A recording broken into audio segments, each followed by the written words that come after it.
Berlin, 1917. An excerpt of a title page poem by the painter, included in his first portfolio entitled Erste George große Mappen from 1916 to 1917.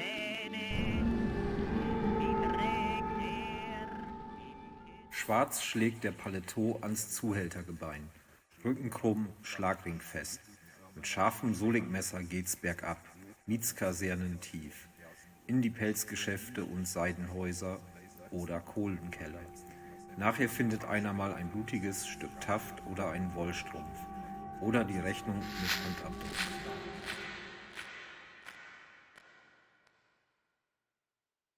Lustmord, or lust murder, otherwise understood as sexual murder or mutilation performed upon the female body, is an artistic motif that pervades throughout George Grosz's troubled career.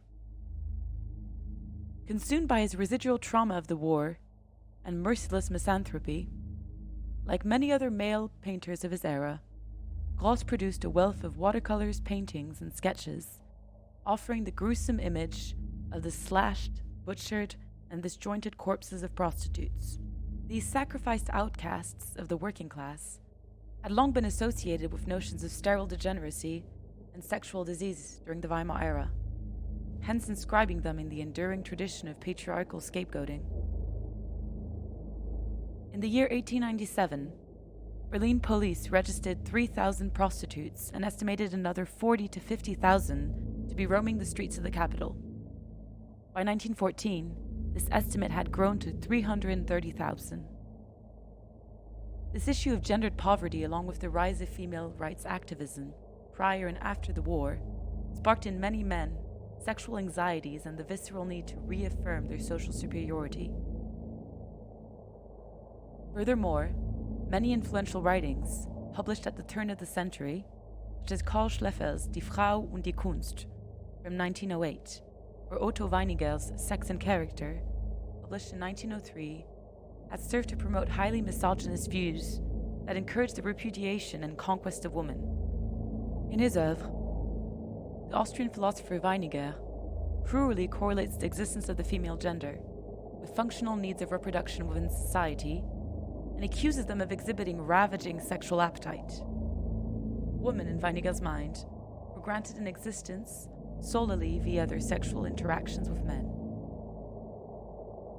Meanwhile, Weimar's popular culture was flooded with erotomania and lust for blood, found in pulp novels and detective stories, or in the thrilling newspaper tabloids, lamenting the heretic acts of serial killers such as Peter Kruder, known as the Vampire of Düsseldorf, or Fritz Haarmann, the notorious butcher of Hanover.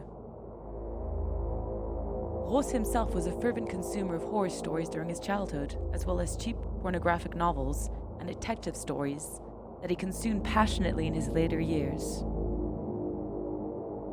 Double Murder on the Rue Morgue, dedicated to the English writer Edgar Allan Poe, a drawing he sketched in 1913, testifies of the artist's morbid fascination with grotesque crime stories.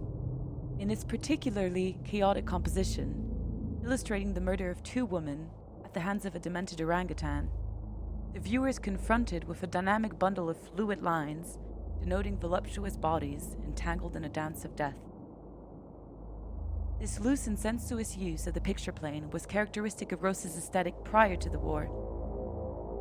Qualified as Rubenesque by the scholar Maria Tatar, the bloating distortions which the artist's hand enacts on the female body come in sharp contrast with his far more erratic, incisive, and angular approach to interior space and female anatomies, which he adopted after the war.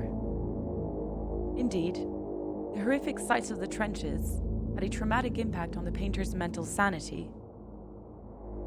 After being dismissed after 6 months of service in the army, Grosz was sent to a military psychiatric asylum near Brandenburg.